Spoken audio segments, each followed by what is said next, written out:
There were 718 dogs in attendance at Chase Field tonight. No, Damon was not one of them, but every single one of those dogs had better eyesight than Laz Diaz over at first base. We are talking about a huge, fiery win for the Arizona Diamondbacks, beating the Orioles by a score of 4-3. Don't you go anywhere. We're starting in 30 seconds.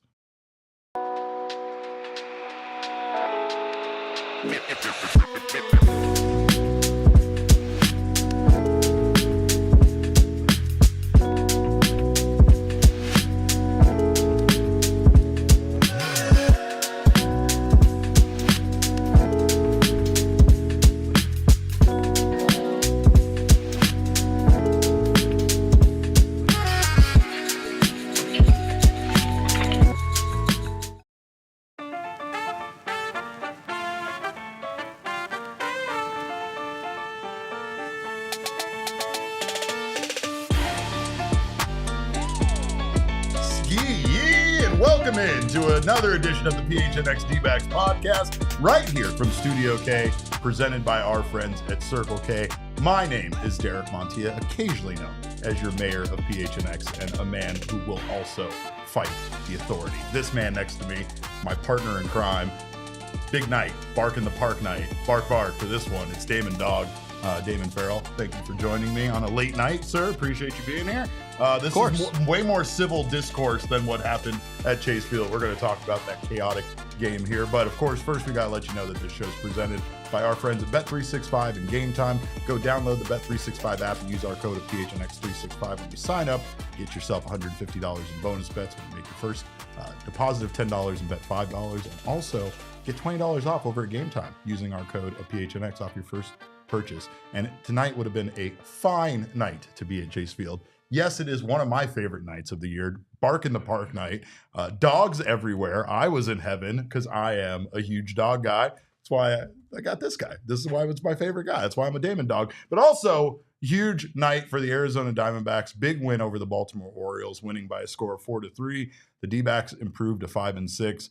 But most importantly, a very contentious evening on a night where Merrill Kelly did an excellent job of turning things around after a fairly bad first inning. He struggled there early on, got it back on track, and gave the Diamondbacks an outstanding starting pitching performance, something they haven't received too many of lately. But Merrill Kelly, as he was being pulled out of the game, was tossed by first base umpire Laz Diaz after he made a pretty egregious call when it comes to a check swing. And I know we could probably just start there because that was the big story of tonight's game. In fact, the only other time Merrill Kelly has been tossed out of a game, he was also tossed after he was removed from the game and leaving. And also the last time he was tossed, he was also tossed in conjunction with his manager, Torey Lovullo, who doesn't play those games when it comes to his players. Here's what Torey had to say about the ejections during tonight's scuffle. I don't know what happened. I think the baseball world saw what was going on and what happened with that swing. Umpires don't try to miss calls, and that's the gray area that we fight for. I got to the mound. I asked that everybody's still in this game because I have to kind of put my head down, walk out of the dugout, and walk up the stairs. And I said, "Is everybody still in this game?" And I told everybody, "Stay in the game. We need to win this game. I don't want anybody to get thrown out of the game." And then I heard the crowd erupt, and something happened between Merrill and Laz. And I'm there to protect the players and protect the team and protect plays. And I just felt like I needed to say a few things that were on my mind. And I go back a long way with Laz. I've known Laz probably since, I don't even know. We were talking about it a little bit today. I've probably known Laz close to 30 years. He's an exceptional umpire. I'm just fighting first base and fighting for what I think is right, and he's trying to protect what he called. So I respect the heck out of Laz. He's a great umpire, but it just got away from me there a little bit, and you say a couple things that you shouldn't say, and you get whacked yourself. So it's part of my job.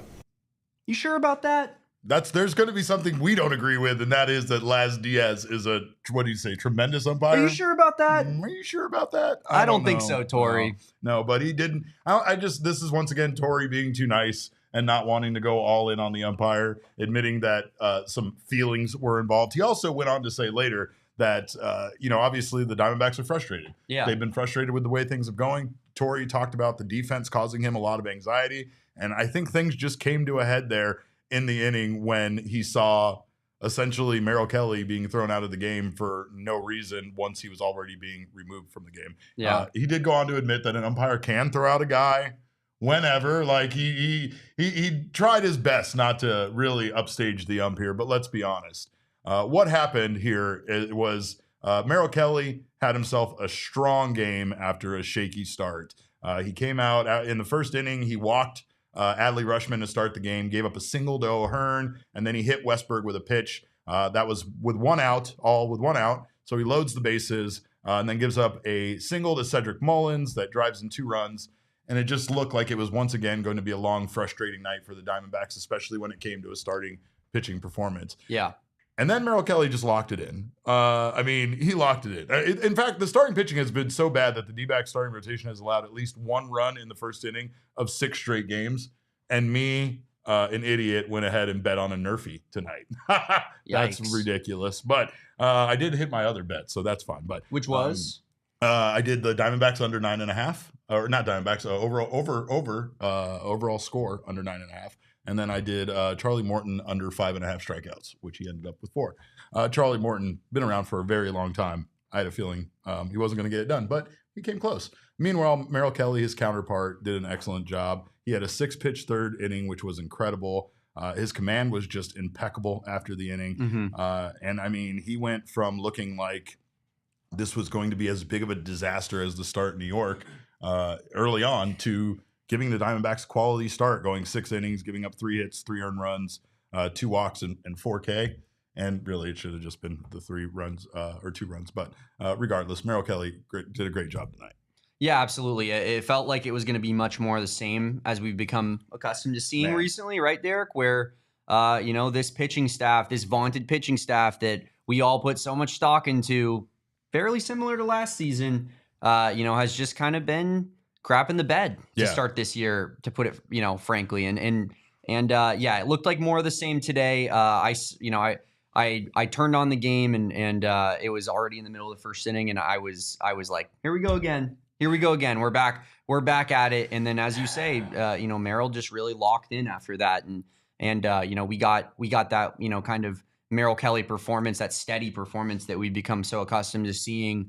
Now Merrill's pitched 3 times throughout this season, and 2 starts have been great. Yeah. And 1 start has been really bad, but that's still more wins than losses there. So, hopefully we can get back on the right track and start showing some consistency in this starting rotation, where guys are just, going out there and doing their jobs properly. And it's a cascading effect, right? Because some of the starting pitching woes have been attributed to, and correctly so, to the defense, right? The defense made some bad plays again tonight. Lourdes threw a ball to the moon for no reason at all. Dude, he has one of the most inaccurate arms you'll ever see in a Major League Baseball outfield there. I remember we were talking about just kind of these outfield arms that we have. It's such a discussion within this fan base, and particularly with me. I talk about it all the time. The arms are they have great defense out there, but their arms are terrible. It's putrid. And Lourdes is, it's like, here's the guy who has the strong arm. Mm-hmm. But he's by far the most inaccurate of all of them. Like, he threw that ball to New Mexico. Yeah, that would have been to the concourse. It would have hit at least some sort of big dogs. Luckily, no dogs were hurt in the making of this film. Yeah, do not throw the ball at the dogs, Lourdes. But overall, this was one of those nights where, honestly, like Merrill Kelly has talked about it. He said that in his career, he typically gives up those runs early. And we have more from Merrill here. He didn't really want to discuss the ejection much. Here's what Merrill Kelly had to say about that situation. I saw a little bit of it as I was leaving the dugout. I actually had my pitch comm while I was leaving, so I had to turn around and go back and put it back in the dugout. So I saw a little bit of it, but I honestly didn't even realize that was thrown out until I got back to the dugout, and Danny came and grabbed me and then told me that he threw me out. He must have done it when I turned to walk off the field. So. Again, he basically said, you saw what happened out there. And I think a lot of us did see what happened. And that thing that happened was right before Merrill Kelly was tossed from this game, removed from this game first by Torey, and then tossed by first base umpire Laz there. I don't even want to talk about him. I don't want to bring up his name anymore. It infuriates me. We're going to add Laz to the list, by the way. The list is getting bigger. Laz Diaz, you're on the list now. Certainly. But basically, I think we have a screenshot here of the check swing that occurred. This was the Tyler O'Neill check swing.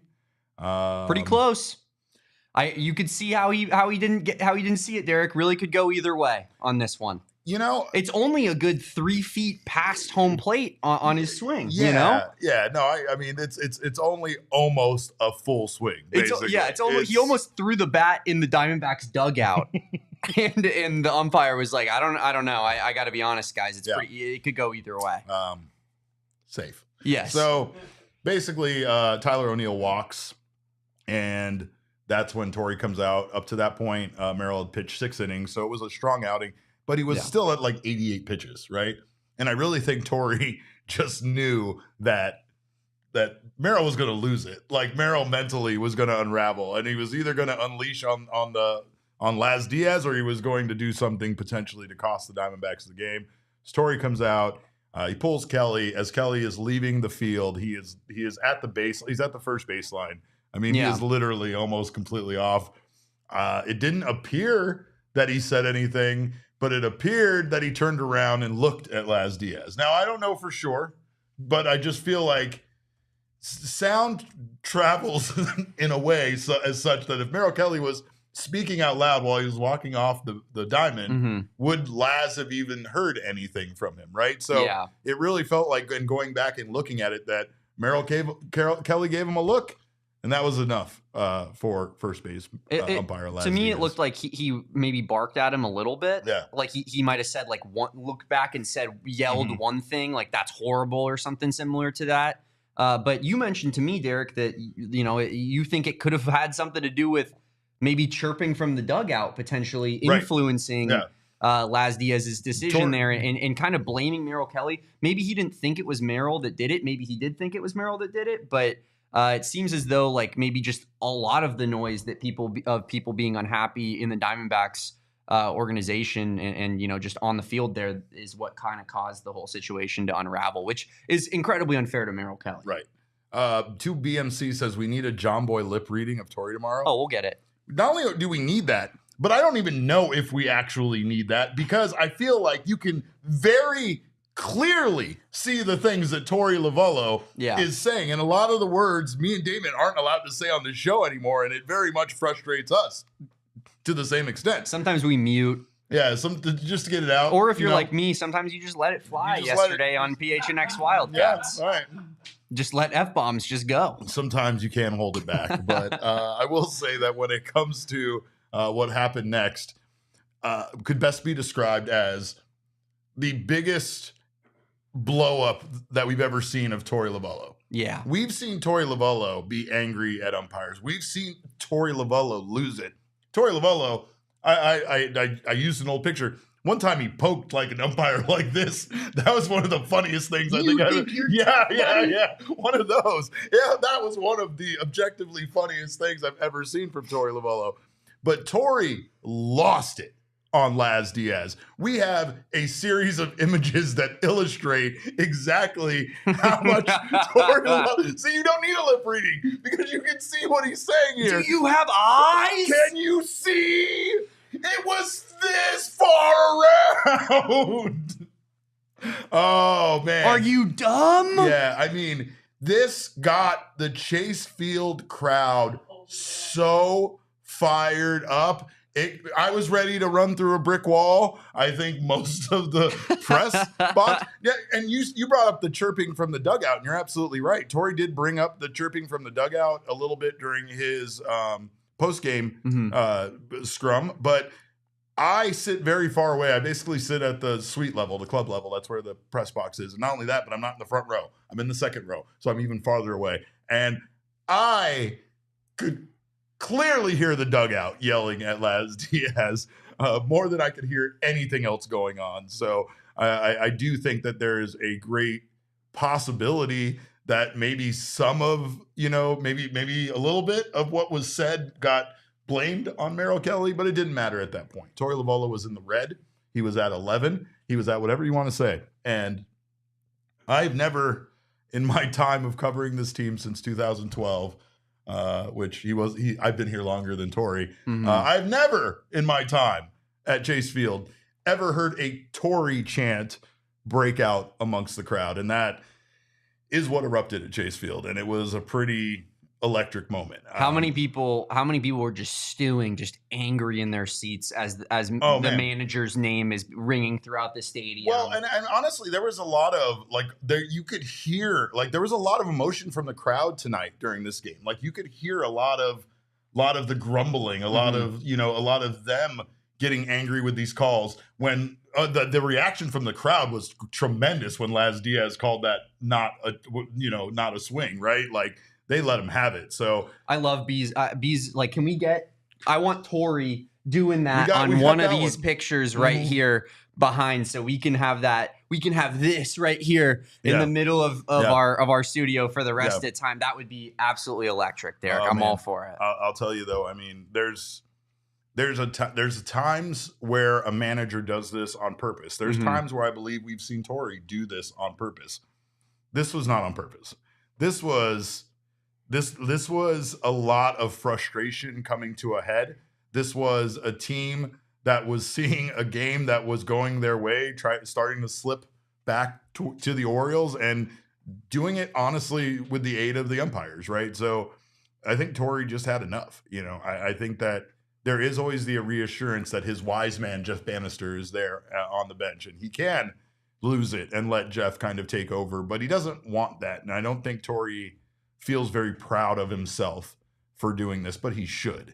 He should feel proud of himself because he got his team fired up in a way that honestly they needed. And I think just maybe for him as a manager, it was a little bit of a cathartic moment for him to kind of, go off like that. But I think moments like this are about protecting their players, and that's exactly what Torey did, right? He went out there, he protected Merrill Kelly, and the minute that he saw Merrill Kelly get ejected, the reaction was fairly appropriate from Torey Lovullo in regards to, just how everything went. But the bigger thing was the way that the seventh inning ended, because that was where things really got wild and out of control. Yeah.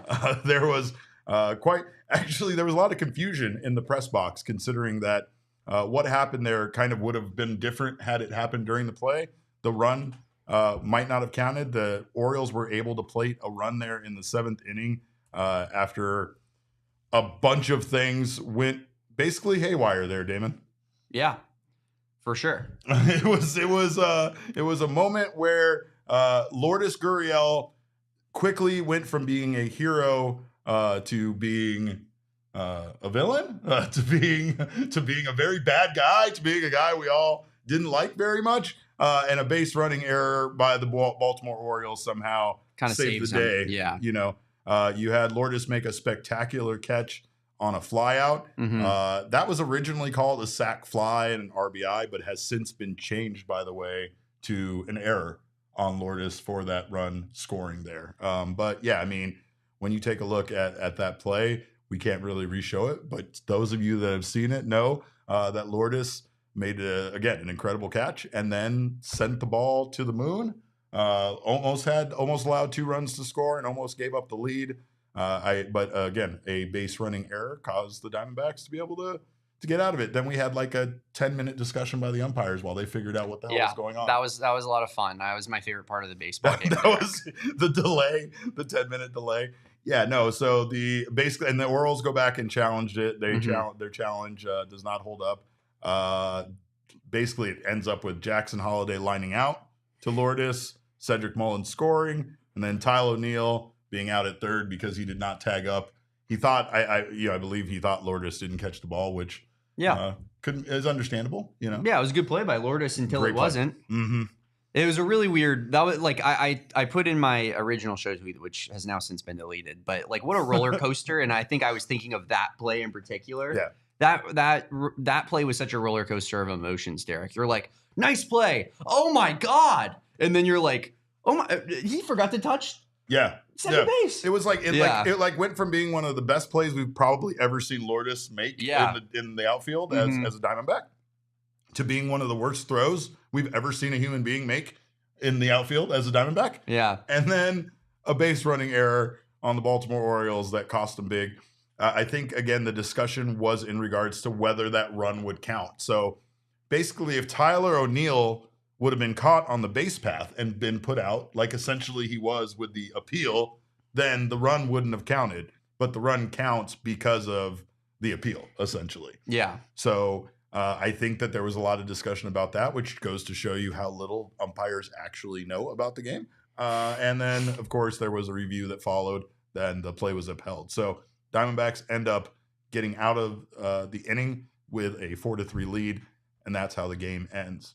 I think we have some more videos, by the way. I kind of just rushed past it, but we have Torey here talking about.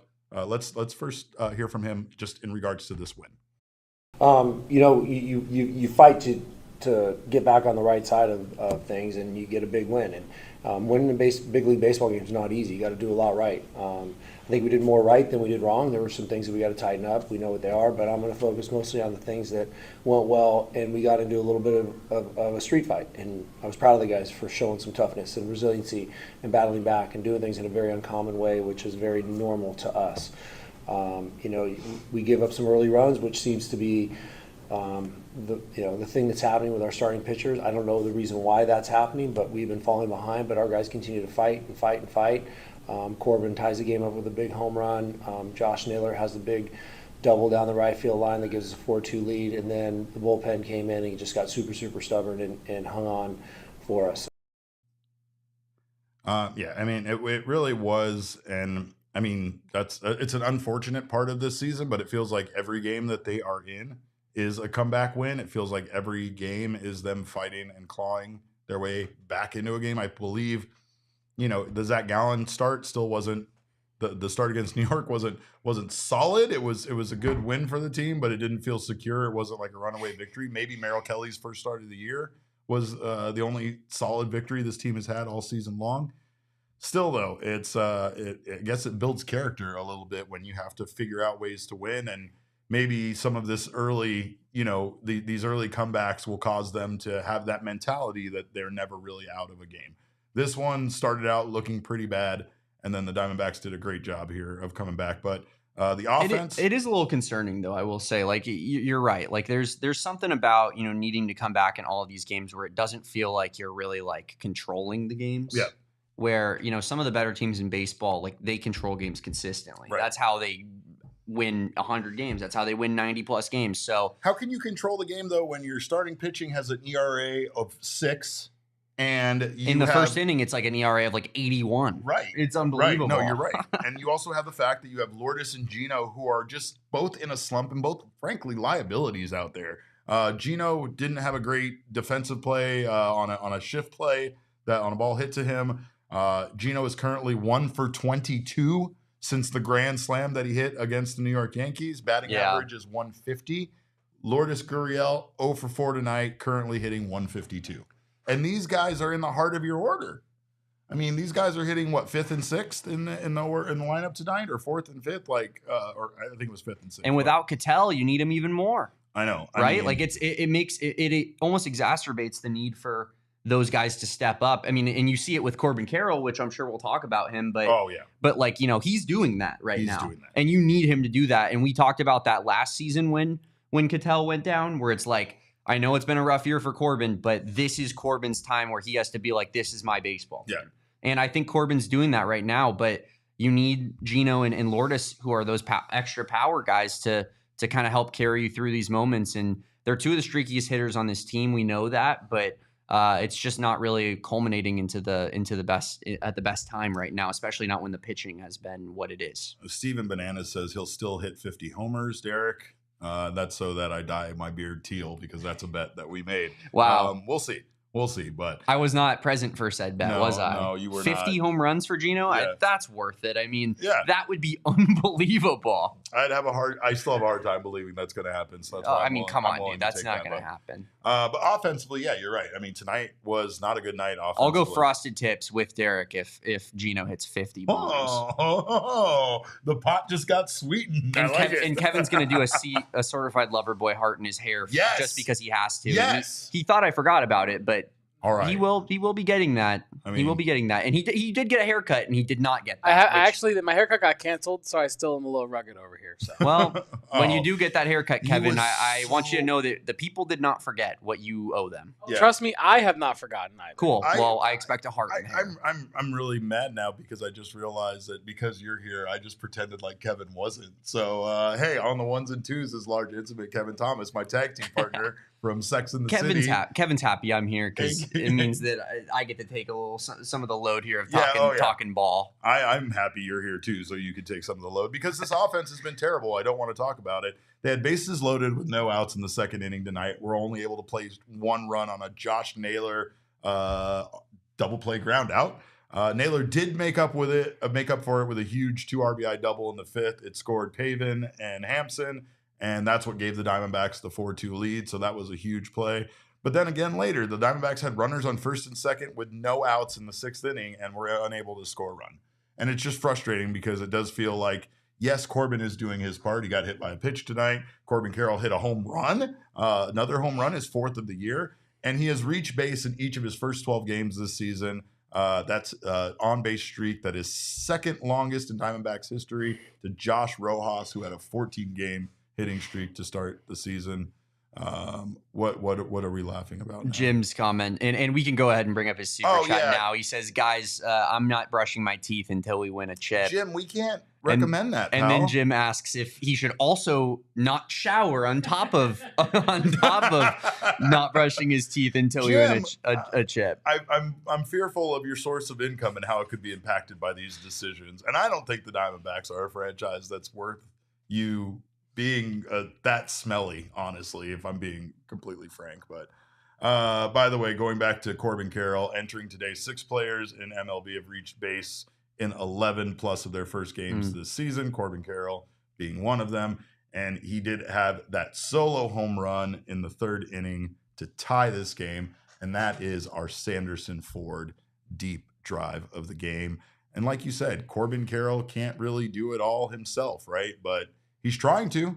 And I mean, he had himself another wonderful night. He continues to just be one of the most productive players on this team and just needs some help. He needs some help. Corbin Carroll 2 for 3 tonight with 1 RBI, 1 strikeout, and the hit by pitch. So good night for Corbin, and overall good night for this team to be able to hold this lead.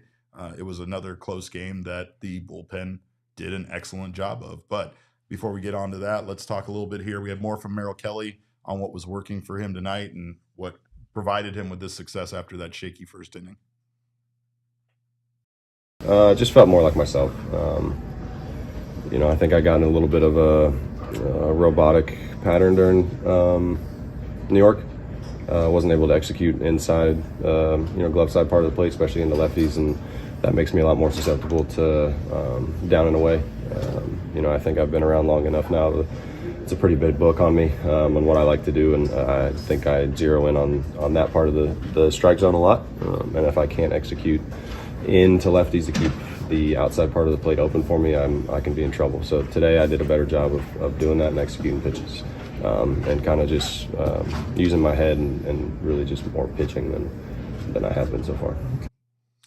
I think the one thing that talking to these pitchers and getting through these, early bad starts, that you hear is they're not really panicked about this. They know what they did wrong, and they know that they're still a good pitcher. I feel like it's just us that overreact. But like I said the other day, I think the overreacting is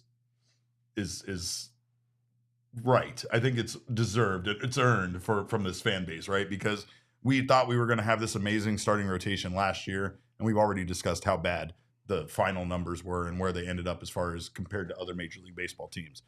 This season so far is starting a lot like that. And then when we're seeing Corbin Burnes, who we added to this team and thought was going to be our new ace struggle as well, it just makes you feel like we're never going to have, the starting rotation that we think that they can be, or that we think we should have, that we deserve. I'm gonna find my text that I sent to you and Kevin this weekend. I said we could have Paul Skeens, Zach Wheeler, Garrett Cole, Corbin Burns, and Tariq Skubal as our starting rotation. 4.7, and they'd have ERA. a 4.65 team ERA at the end of September. There, Derek. You're not wrong. I mean, it genuinely feels like that. Yeah.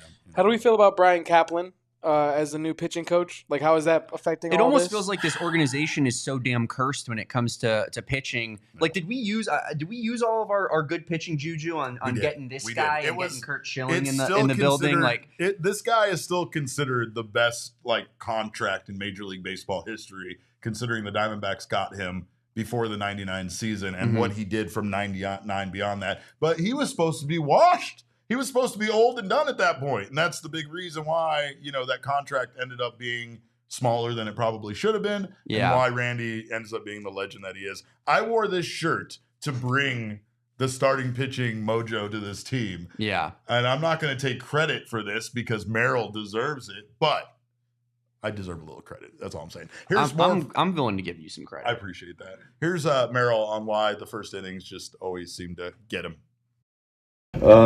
Yeah, I think if you look kind of over the course of my career, if I'm going to get beat, it's usually in the first inning. I think my first inning ERA is probably not very good. I think that just goes along with kind of getting into the flow of the game.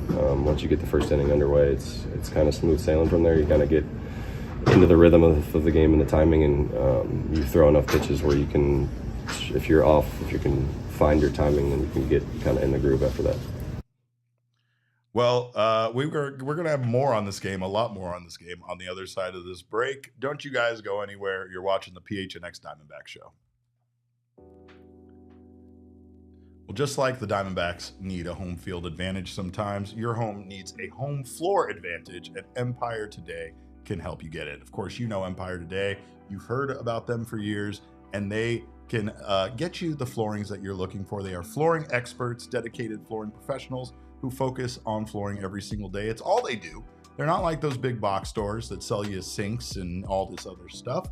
You can wander the aisles aimlessly looking for someone to help you and never find a person that knows anything about flooring. And that's not what Empire Today does. They do flooring. They live and breathe and eat flooring, and they will be with you every step of the way. It's a whole different ballgame when it comes to Empire Today. Their flooring experts bring the showroom right to you, so you don't have to go to any store. They will come to your home. They will find the flooring that matches your needs. They will find flooring that matches the colors already in your home, and they will get precise measurements taken and have all of your questions answered, so there are no surprises at all. You can schedule a free in-home estimate today because there are some things that are just better at home. PHNX listeners can receive a $350 discount when using promo code PHNX. That's right, you heard me right. A $350 discount with code PHNX. Restrictions apply. Visit EmpireToday/PHNX for full details. And also, make sure to check out Timeline for health longevity supplements featuring their proprietary Midopure ingredient, which I know I'm not saying that right, but Derek's a scientist. I am a scientist. My boy's a scientist. No, I am not smart. I don't know things. Remember, I don't know ball, I don't know science, and I don't know much about this. But I'll tell you this, I do need something to help me have more energy, and that's one of the benefits of Timeline. They include increased strength, energy, and endurance. And yes, at 44, I need all of those things. They've done 15 plus years of research and secured 30 plus US patents for their products. So again, much smarter people over at Timeline than me. But with regular use, you'll see and feel the difference in the form of improved energy levels, better workouts, faster recovery, more endurance, and more. So right now, Timeline is giving you 10% off your order. Go to timeline.com/PHNX today to get started. That's timeline.com/PHNX. Code is PHNX. Derek, our chat went fully off the rails during that ad break.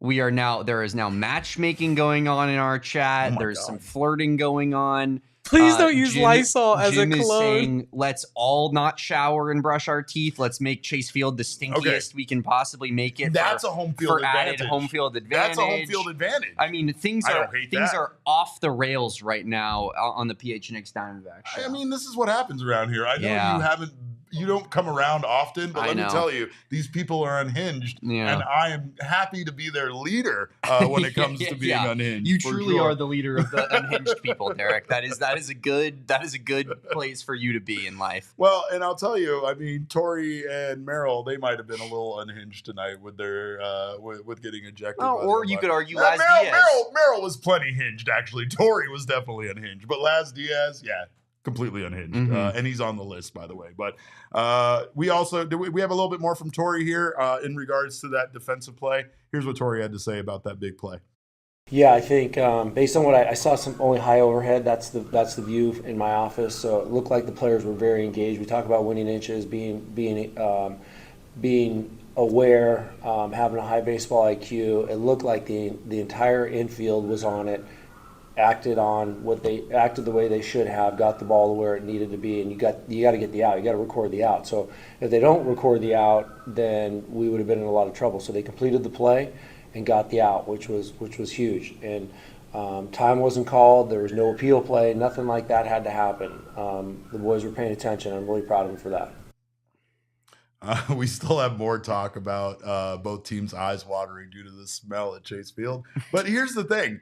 The Diamondbacks will get used to it faster. Just like the Athletics and the Rays are getting used to those crappy, terrible stadiums without proper baseball lighting. They're going to have an advantage at those tiny buildings here soon. I wouldn't be surprised. But overall here, it was a good night for the Diamondbacks against Charlie Morton, who has been around in baseball for a very long time. This is wild. How long? Thanks to our friend Alex Weiner here, we have a lineup card from Charlie Morton's first start against the Arizona Diamondbacks. What is going on? He has 16 career starts, and this was his first one in 2008. Here is the lineups from that day. Stephen Drew leading off, followed by O-Dog, currently a coach on the Diamondbacks. Connor Jackson, Chad Tracy, remember him? He existed. Mark Reynolds, Alex Romero, Chris Young, Miguel Montero, and Yusmero Petit. Keep it up real quick, Kevin, for a second. This is the exact line. If you asked me, Damon, pick the lineup of your childhood, 1 through 9. I think the only edits I would make, Derek, would put like Justin Upton in right field and like maybe like Dan Herron on the mound. Right? Yeah. The rest of this is like, that's every Diamondback that was a mainstay of this organization from like the years 2006 to 2009. Like that blew my mind. That genuinely blew my mind. It's incredible. Sean says, damn, is that lineup taking me back? That's exactly how I felt when I saw it. Charlie Morton, again, has been in baseball for a very, very long time. Diamondbacks, I want to say that maybe at least half of the team wasn't born when that started happening. Derek, if we did that exact same exercise for Dick Mountain last year, do you think that we would have gotten like Craig Counsell and Tony Womack in the lineup? 1,000%. Yeah, 1,000%. that's. I mean, he played with Randy, right? Like he definitely pitched up against Randy Johnson at some point in his career. Bees says, "What is this lineup?" Exactly, Bees. It's a line. It's something from our past for sure, but. One thing that the Diamondbacks have never really had in their past is a good bullpen, and we've talked about that historically about this franchise. Meanwhile, this bullpen so far remains very, very good. Mm-hmm. Shelby Miller came out. He pitched 1 inning of scoreless, hitless baseball. He just hit a batter. That seemed very intentional. Then you have AJ Puck going out there, giving up 1 hit in his inning of work, striking out 1. And then the Diamondbacks closer, Justin Martinez, with the light show and the song and the whole thing. It was a thing, and he came out and he dominated. He got an inning, 1 strikeout. Justin Martinez, closer entrance? What? It leaves a lot to be desired. Which part, the song or the lighting effects? All of it? Yeah. Oh, you stop it. I see, and I don't want to be this guy, Derek. You get one expectations entrance. are It far too needs to be like cinematic, dramatic WWE wrestler entrance. Like this is your WrestleMania entrance every time. I'm gonna concur with my guy here on this. I mean, you like when Paul Sewald, that light show with Jump Around, that was like, I think that's the top right there. As much as we all are glad Paul Sewald is not on this team anymore, and Guardians fans are losing their mind already about. He almost did the thing. I almost did the thing, but I think because it did not finish. Yeah, no, you're fine. I didn't finish it, that it doesn't count. It's a hard thing to remember, and then you call them the Guardians, so part of that name is in that name, and you're just expecting me to remember every time. Like Steven said, I'm as old as Charlie Morton. What do you want from me? But no, you're right, and I will say it was interesting to see Paul Sewald pitch today for the Guardians, but pitch in the 7th inning and not really in a high leverage situation. But they won that ball game by a score of 1-0. But the Diamondbacks, again, their bullpen right now, man, just remains very, very good. You might be right. You might be onto something. We might need a little bit more of an electric entrance for J Marte. Meanwhile, he's still not officially the closer. Torey refuses to name anybody the closer. He did say that this was his intention. He did not really hide this fact. He said during spring training that he wasn't going to choose a closer before the start of the season. Mm-hmm. He felt like those innings in spring training aren't high leverage enough for him to really make that call, and he wanted to see how guys perform in actual regular season play. We've seen AJ Puk struggle a little bit, gave up a few home runs, hasn't been as solid as we saw him last year. Meanwhile, Justin Martinez looks very, very good and very much looks like he could be the closer of the future. Yes, Paul Sewald's entrance was fire. I also had it was. I can't get away from that song either. I was enjoying myself at the reggae festival. Cypress Hill came out. I was very excited to see them. And how did they end this set? With Jump Around. That's not even their song. That's a House of Pain song. What are we even doing, Cypress Hill? Did you get scared that we were about to blow like a 3-run lead with a monster home run? If you watch the video I posted on Twitter, you will very much see that I was miserable in that moment. And it's because it's like a Pavlovian response to hearing that song. Something bad's about to happen, right? So anyway. All I will say on the bullpen is, yes, this bullpen has been very impressive recently. I love AJ Puk in that role that we've talked about, Derek, where it's like, give him the we want him as the wild card. When you see Gunnar Henderson up to start the inning, right? And he's a lefty, throw AJ Puk out there and let him go to work. I mean, right? Really. Let him get the heart of that Orioles lineup, because he's our best. He's on paper, he's our best relief pitcher. Then J Marte, this guy is built for the closer role. He is. This level. And I was looking at Baseball Savant. This isn't shocking to anybody, but it's just fun to they're like, here's the top, pitch velocities in the game. And you're like, it's all of J Marte's pitches all throughout the entire list. 4 out of 10 are J Marte pitches. No, not even, Derek. It's like 8 of the first 8 are all J Marte pitches. And that guy, dude, it's the most electric thing to watch on this team right now. Every time he steps on the mound, it's must-watch television. It is. And I get so fired up by J Marte, I can hardly even talk about it. I'm getting emotional. No, I know. Right now. It's because it's so great to have a young guy on your team like this. Not to mention the Diamondbacks signed him into that extension.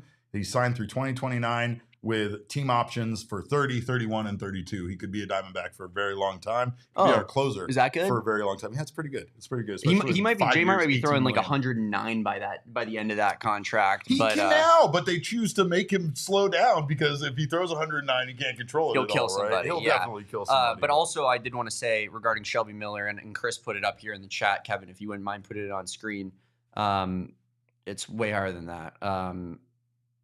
Right up here, great podcasting. There we go. I'm not emotionally prepared to be impressed with Shelby. I don't know, man. Well, Chris, I have a topic I'd like to bring up. Is this a safe place, Derek? You have the floor. Did we win the Shelby Miller trade? People are saying. People are talking about it. That's all I'm saying. There's some murmurs happening. I'm not going to put my stamp on it. I'm just saying we're talking. There's been some whispers in the baseball world of things regarding Shelby Miller and the coolest chain I've ever seen a relief pitcher wear. It's pretty hot. That K chain is hot. Well, we have to give out our King Snake, and even though there's a good chance that Corbin Carroll probably deserves it a bit, we did give it to our guy, Merrill Kelly. I mean, after the bounce back start that he had tonight, you have to be impressed. Merrill was not surprised. He feels like this is something that happens to him quite often.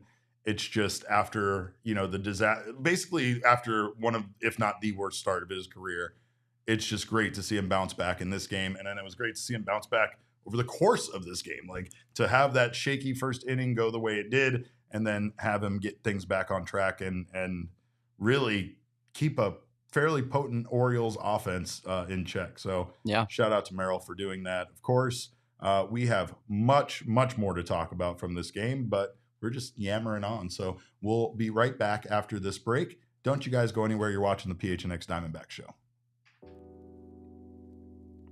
Well, after a win like this, doesn't some pure edibles sound good just to really cap off the night? You don't really need your mood elevated, but you might need to get yourself some sleep after this exciting win, and a great way to do that is with Pure Gummies, which was founded right here in Arizona, in Flagstaff, Arizona, at Noble Herb Dispensary, which is the home of Pure Edibles, and now they are made right here in Phoenix, Arizona. Pure Gummies are not covered in sugar like all of their competitors, and they have the effects clearly listed on the tin. They are a full-fledged candy company offering gummies, their version of Starburst, which they call Kicks, Chews, which are soft candies like caramels, and hard candies. So check out the full variety that Pure has to offer. Their gummies offer sleep support as well as candies with uplifting effects derived with unique cannabinoids. And again, they are designed to be ripped or bit in half, making them easily shareable or easy to dial in your exact dose. Go find yourself some Pure edible products from one of over 130 dispensaries across Arizona right now.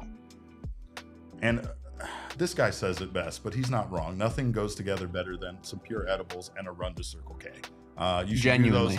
do those on the same trip. Stop by Circle K, get yourself the snacks that you're going to need to go along with the Pure edibles. Join the Inner Circle if you haven't done so right now. You'll save yourself a ton of money on gas. You'll save 25 cents per gallon on your first 5 fill-ups. If you partner that together with the Circle K's Easy Pay that you can get, you get 30 cents off for your first, I think, like 180 gallons filled up. So those two combined can definitely save you some money. You also save 3 cents per gallon every day after that. I'm doing too much math. There's too many discounts that I'm giving Derek, out I there. saved 5 cents off per gallon when I filled up at the gas tank today because I was on zero.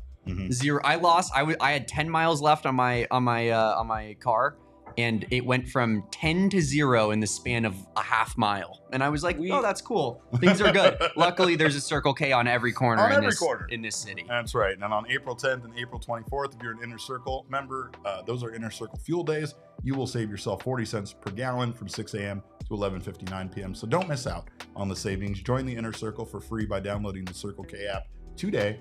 Terms and conditions apply at participating locations. Visit circlek.com for details.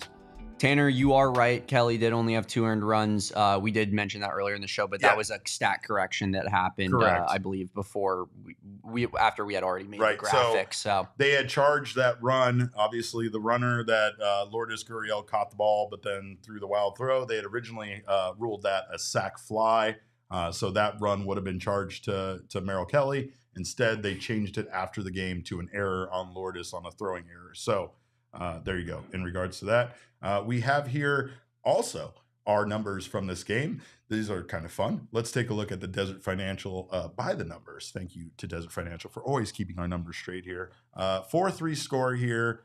Both teams had 3 hits. Not great night offensively for either team. Diamondbacks were 1 for 10 with runners in scoring position. Again, not great. The Diamondbacks had far too many opportunities that they squandered, including that bases loaded situation where they were only with no outs, where they were only able to generate 1 run, and then the 2 on no outs where they did not get any runs. In chat, I must apologize. These are not the correct hits. The Dbacks, they had 5 hits to the Orioles 4 hits. What are you doing to me, in Kevin? this matchup? I know, Derek. That's on me. Hey, hand up accountability is important, and my hand is all the way up right now. Is everything else okay on that list, or should we just? Hey, a stat correction after something's been done, not on me. But the hits, 1,000% on me. My first season with this podcast, I don't know if I may have made 1 mistake on any of those graphics the entire season. My second season, I might have averaged half a mistake every other. You were batting like podcast. 980. Yeah, I was. The last season was a rough season in terms of me doing the graphics correctly. So Kevin, I'll stand with you here, brother. Me and you. No, right here in the pocket. No. It's harder than you think, guys. No. Everyone at home. I don't like Cut the us some solidarity. damn slack. I don't like the solidarity one bit. But again, the Diamondbacks win today. Great win, great bounce back win from losing the first game of this series, which we don't want to talk about too much, but they did lose the game 5-1. The offense obviously was a no-show. That's concerning, and I think that carried over to today. Hopefully we see the bats waking up a bit more, but so far this offense has been abysmal. But Zac Gallen was fairly abysmal on that day. Again, another bad outing for Gallen. Couldn't control his knuckle curveball, only able to give the team 4 2/3 innings pitched. He had 7 hits, 5 earned runs, 4 walks, 2 strikeouts.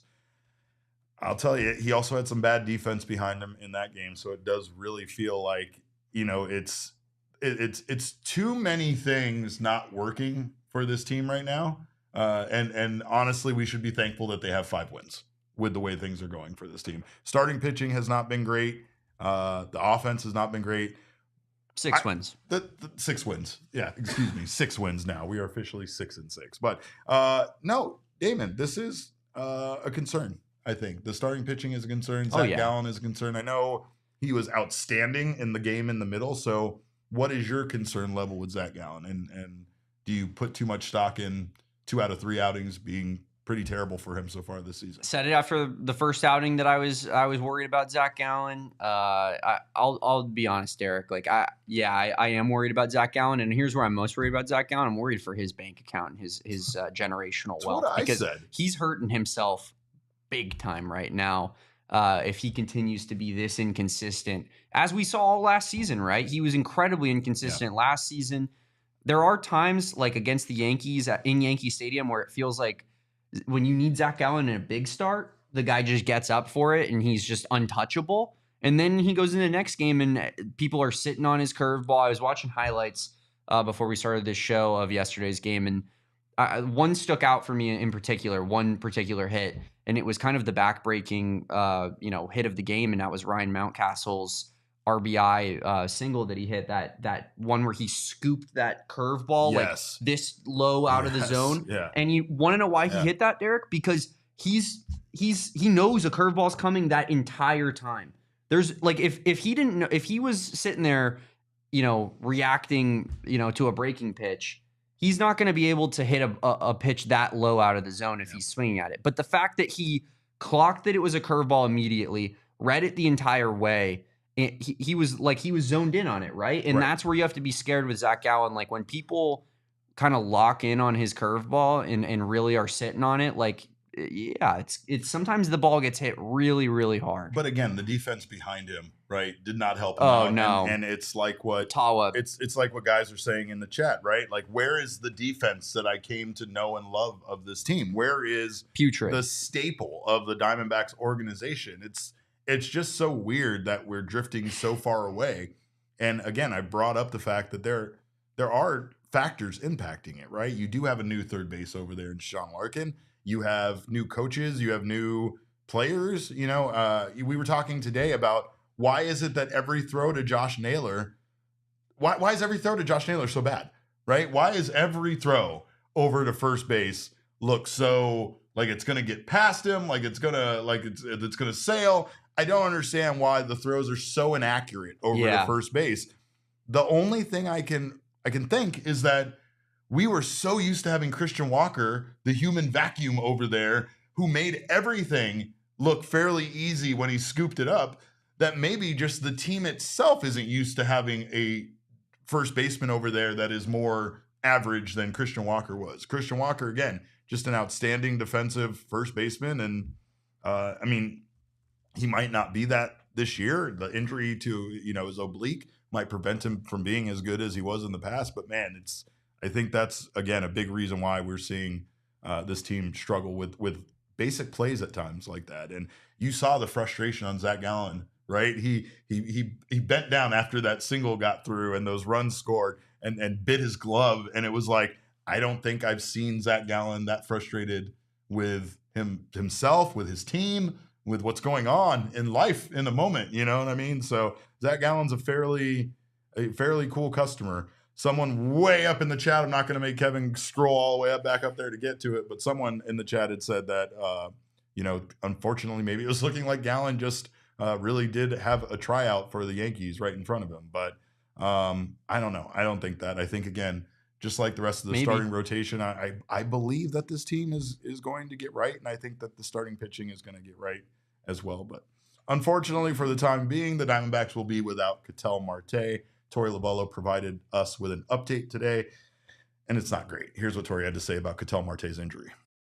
Marte has a left hamstring strain. He's going to be out for a series of weeks. There's no timeline on it. We just got to let him heal, let him recover, and once we get to that point, we'll start to initiate some baseball activities and ramp him up. And I'll keep you updated as to when that will happen. He feels great. He looks great. He's got a great spirit about him. They're gonna, as quickly as they possibly can, get him back into the batting cage, get him on his legs, and start to take swings. So that transition from when he can't to when he can is as short as possible. Did they give you a grade designation by any chance? Yeah, it's a little fuzzy. It's probably a grade 1, right in that territory. So the Diamondbacks are going to be without Ketel Marte for a month, is what it sounds like, right? Because you have the weeks off, and then you have to get ramped back up, and the Diamondbacks are going to be without Ketel Marte for a month. I hate it here. I hate it here too sometimes. How Diamondbacks was it for him to sign that extension and immediately hurt his hamstring? The most Diamondbacks? The most Diamondbacks thing to ever happen. That was my immediate reaction. Oh, okay. Yeah, that makes sense. That checks out for us. Yeah, see, who says, 2 months without Ketel? Well, honestly, like that's with this organization, sometimes you're like, Erod will be back pretty soon. And meanwhile, it's July, and you're like, is Erod going to come back? Merrill this Kelly season? too. Yeah, Merrill Kelly. Too. So I mean, it wouldn't be shocking, and it would be incredibly detrimental to this team because the backup second basemen have not been good, Derek, and they have not been encouraging. On a defensive standpoint, it's like, dude, either side of the ball. Honestly, I tweeted about.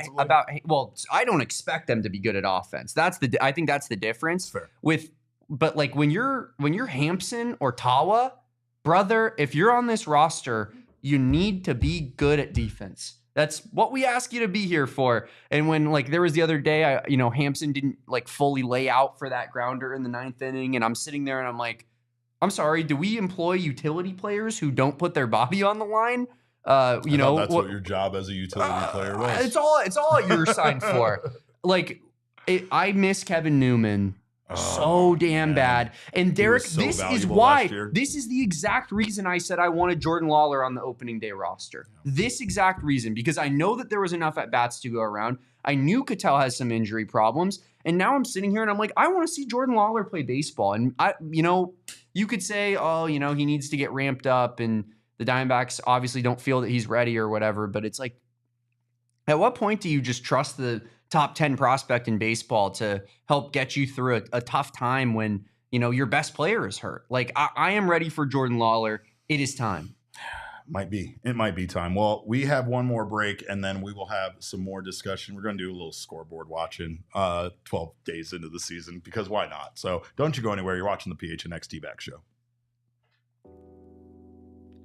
Well, we've been throwing a lot of shade on this episode, and that is what we do around here. But make sure, if you want to have some more shade in your life, look to All Pro Shade Concepts. They can help extend your outdoor living area with motorized awnings. They have hundreds of designs and colors to choose from that match any home, and they will also make sure it's HOA compliant. They can also replace and fix most older, outdated patio shades and motorized awnings, so look to them to help improve your space or create a new space for you with roll-down patio shades that can block the sun and keep your patio up to 20 degrees cooler. They are the most trusted local shade company, voted #1 by Ranking Arizona for patio shades in 2024. And they've been in business right here in the Valley for 20 years. So check them out. You can call them at 623-204-1476 or visit allproshadeconcepts.com now to schedule your free estimate.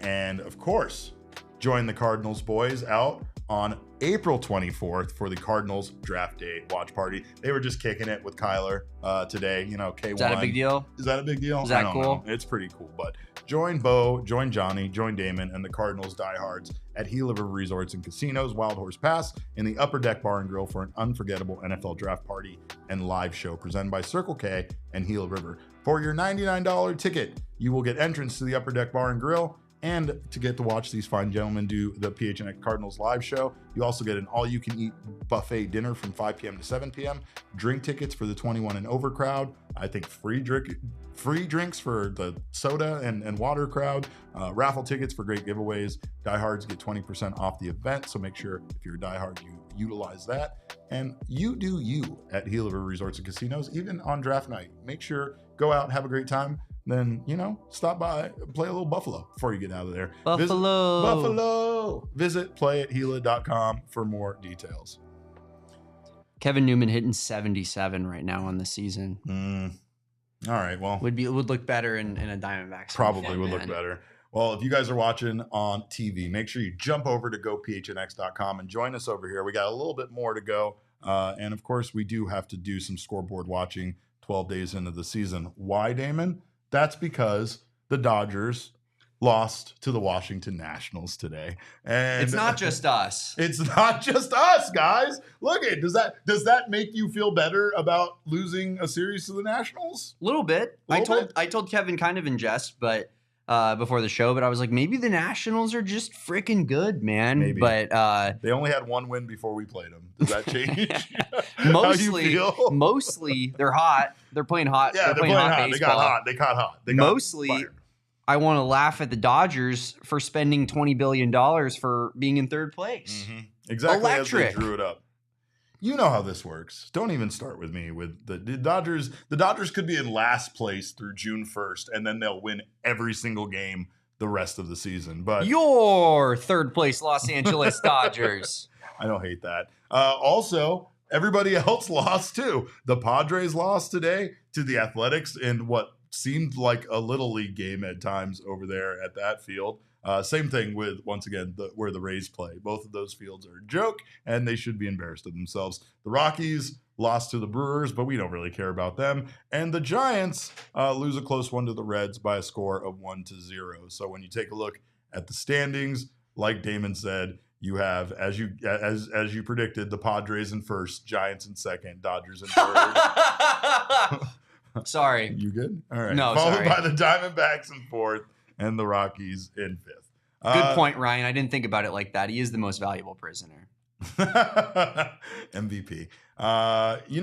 Again, it's crazy that this division is so good right now. It really is, but it's not a surprise. The Dodgers are so good as a team in the division that you kind of have to be, right? Like you have to go out and spend. You have to keep adding to the team, and that's what at least the Diamondbacks and the Giants did. The Padres, you could argue, maybe did some adding. But they did lose Jackson Merrill for a considerable amount of time to an injury. So the Padres also have a lot of talent on their roster. I mean, I know that they didn't exactly add this offseason, but it's not as if they left the cupboard bare. But yeah, I mean, it's a gauntlet of a division, and we knew that going in. Hopefully the Giants slow down a little bit, because that's a team that I think a lot of us didn't expect to really be that competitive. And that would be a problem for the Diamondbacks, I think, if they were, a playoff caliber team in terms of our chances for making the wild card. So hopefully people slow down a little bit. I got to take my licks in on the Dodgers while I can, because we all know what's going to happen by the end of the season. Well, but, I mean, they've been without Freddie Freeman, who's going to be returning. Ernesto here in the chat says Tatis left with a Corbin-like swing scare. Again, there's more information there. Who says genuinely what happened to Jackson Merrill? I believe it's a similar situation as Ketel, right? It's a hamstring injury, if I'm not wrong. On a player that young? Yeah. You don't like to see that. Yes, hamstring strain from MLB.com. Hamstring strain. So 1 week after a $135 million extension, it's the exact same situation as Ketel. It really is. It's awful and it's terrible. We do have some super chats though, and they might cheer us up. How do you feel about those Giant City Connects, by the way? Oh, I don't hate them, but they look like a Suns jersey that the Suns would have, is like their yearly addition to the lineup. I think if you're talking about it being an improvement from the weird, dumb Golden Gate Bridge jersey, sucked. That sucked with the fog and the gold. It sucked. So it's an improvement, but it's still not great. I don't like it, but And I don't mean, understand. There's nothing about it that says San Francisco to me. What Or I the need, Giants. that's true, and I've seen some people say it's Tony the Tiger ass uniforms, but they're great. what I need from you, Derek, is a little bit more hate when it comes to the City Connect uniforms, because okay. I was listening to the entire portion of you and Shane talking about it last week when you were talking about the kind of new crop of City Connects that got released, and you were very leaked. Sure. They're not out yet. Yes. And you were very, I wouldn't say like, you weren't like, oh, I love all of these, but you definitely were like, I could talk myself into this horrific Chicago White Sox uniform that looks like the Bulls uniform. No, I never liked that one. I didn't like that one. That was the one I didn't like. I didn't like it. I think it's stupid and bad. You kind of liked all of them though. It's you know why? And I need hate. I need hater Derek out. That's what I'm here for, is to breed that out of you. I'm a fashion guy. I like fashion. I know. So that's why Candace sent us a super chat. Candace, thank you. She says, for Derek's shirt. I'm a fashion guy. That is Derek's best shirt, and he has a lot of great shirts. It really is my best shirt. My other favorite one of your shirts is the scoring, the baseball scorebook shirt. Oh, yeah. That shirt is unbelievable. Oh, yeah. But, I mean, yeah, you are a fashion guy. That's why I need a little bit, like, more, like, stronger opinions, you know? The Chicago one looks like it's a boring. It's one of the worst things I've ever seen, because it looks like it's a bad there we go. uni watch, thrown together like, hey, wouldn't this be fun if they did this? I hate that. I hate Miami's because it's ugly with the stupid stripes, and they think they're so cool with their Miami Vice colors, and I'm sick of it. And it's the Heat old. already did it. Get your own thing. Get your own thing. What else do we have? I still like the Green Monster one. The Green Monster one is incredible. That one is objectively cool. Again, I looked at it and it took me 3 seconds to be like, "Oh, Green Monster, that's right." The thing is like, and someone said it too. I heard. I was listening to like a clip on Twitter. They were like, "That green is like, it's almost so demonstrably the Green Monster green." Yeah, and it's pale. It's a weird concept to think about, because you're like, what do you mean? It's just green. But then when you look at the jersey, you're like, that's the green on the Green Monster immediately. It's pretty cool. I still remember to this day as a small child finding out that the big Green Monster at Fenway Park was just a wall. You thought it was like I really thought it was like a big Green Monster. The Philly Fanatic or something? Basically, yeah. AKA that's what I thought. Yeah. Garrett Stubbs. It's like faded green. That's why it looks like that, I think. That's what I'm saying. Yeah. It looks like it's been sun aged. Like it's been sun soaked, right? Something really we can cool identify with here in Arizona, because everything gets destroyed by the sun here. That's why we have all pro shade concepts to protect us from the sun. Stephen Banana says, can we get a PG reenactment from Derek and Damon in regards to the fight between Laz Diaz? Do you want Torey or do you want me to be Torey? I think you should be Torey. Okay. All right. But also, even though it's PG, if we do let it slip, we are past the hour mark. Okay, so let's go. Let's go. What did you? What? So who's Torey again? You're Torey. I'm Torey. I'm Laz. What are you, an idiot? Yeah. What are you? What? You can't see? What are you, a big dumb idiot with blind and no eyes? You need glasses? That's enough, Torey. You're done. Oh yeah, I'm done. Torey. I'm done. You should be done, you Torey. big goofball. Yeah, you were done. I love when he was like, it was this far. Yeah. Oh, he's showing him your eyes, ears, and these eyes. Oh man, it was great. Wow. You're not invited to my birthday party anymore. I'm gonna go watch it again before I go to bed. Just that part. Look at that. We do need that frame. Bees is so right about that. Yeah, we're going to put that one up in the office for sure. BComC clearly, thank you for your super chat. He says, Jamar is single and he's mine. That's my cake. Yes, we won't. I don't know. We might have a family, but we'll look into that a little bit further. Thank you, BComC clearly, for your always very hinged. Very rational, very professional tweets. They don't ever make us feel uncomfortable in any way, shape, or form. Bees, thank you for all of your super chats, Bees. You're the man. He says, grateful our snakes are carrying my AZ sports vibes. And you know what? They play a game almost every single day. So you know what? Whenever you need a little pick-me-up, the Diamondbacks are here. And if you also love being disappointed, boy, do I have a team for you to watch. Bees also says, justice for Pavin. Pavin truthers unite. And honestly, I got to give Pavin his flowers a little bit, because even though he doesn't get as much playing time as he should, Pavin is still doing fairly well for this team, and he continues to be probably their most consistent bat.